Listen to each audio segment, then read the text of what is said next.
Hello बच्चों, तो आप प्रश्न को देखते हैं। अनुक्रम का कौन सा पद 729 है, जहाँ पे बच्चों हमें अनुक्रम दिया गया है √3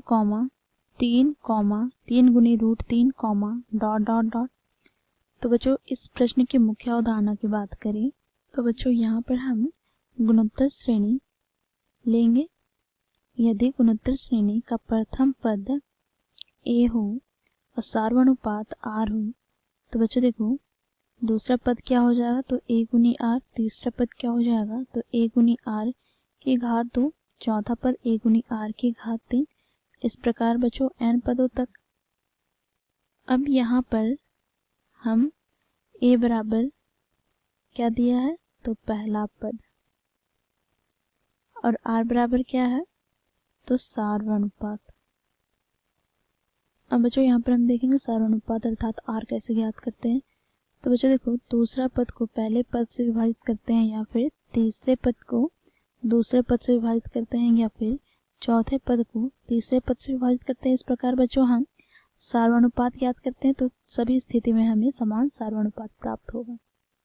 अब बच्चों यहाँ पर हम गुणोत्तर श्रेणी के nवां पद की बात करें तो nवां पद कैसे ज्ञात करते हैं। तो बच्चों सबसे पहले तो इसे an से प्रदर्शित करते हैं, और इसका सूत्र होता है a गुने r की घात n-1।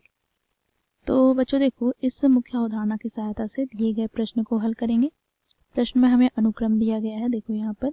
तो बच्चों यहाँ पर हम देखेंगे तो पहला पद अर्थात a बराबर क्या हो जाएगा, तो देखो √3।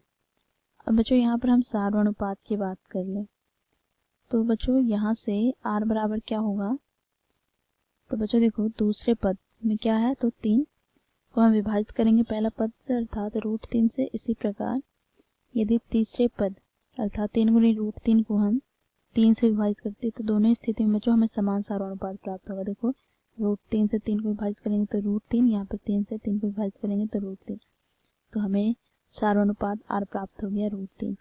अब बच्चों देखो हमें प्रश्न में क्या दे रखा है, तो प्रश्न में बच्चों हमें दे रखा है यहाँ पर अंतिम पद अर्थात an हमें दे रखा है 729। तो हमें यहाँ पर लिखना है an हमें 729 दे रखा है। हमें क्या ज्ञात करना है, तो हमें ज्ञात करना है n का मान। तो बच्चों यहाँ पर हम मुख्य अवधारणा में प्रयोग किए गए सूत्र का सहायता लेंगे। तो an हम कैसे ज्ञात करते हैं, तो a गुनी r की घात n-1 बराबर 729 हो जाएगा।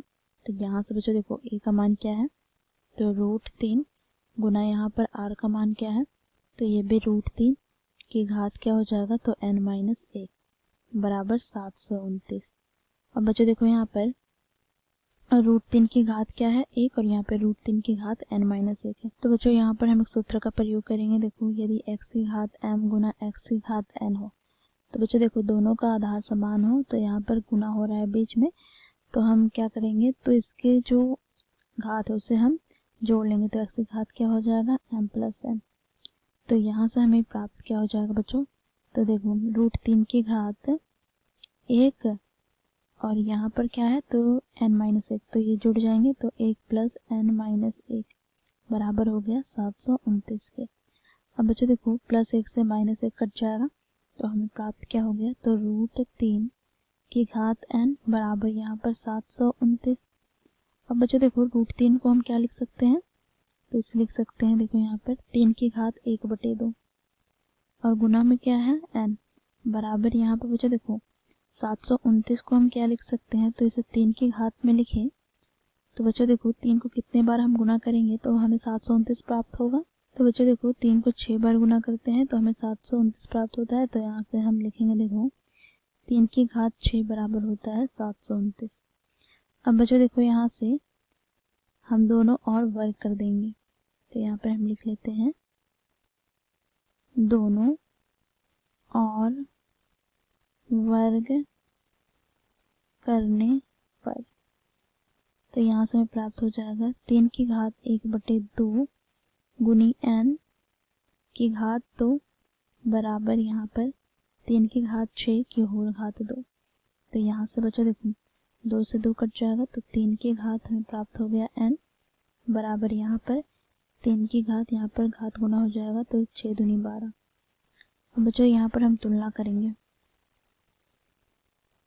तो यहाँ से हमें क्या प्राप्त होगा। तो बच्चों देखो आधार समान है और दोनों पद आपस में बराबर है, तो तुलना करने पर हमें n बराबर था तो घात बराबर प्राप्त हो जाएंगे। तो n बराबर हमें क्या प्राप्त हुआ, तो देखो यहाँ पर 12 के बराबर, तो n का मान हमें 12 प्राप्त हो गया। तो यहाँ से हम कह सकते हैं अतः दिए गए अनुक्रम में 12वां पद 729 है। तो इस प्रकार बच्चों हम दिए गए प्रश्न को हल करते हैं। आशा करती हूँ आप लोग को यह प्रश्न समझ में आया होगा। धन्यवाद।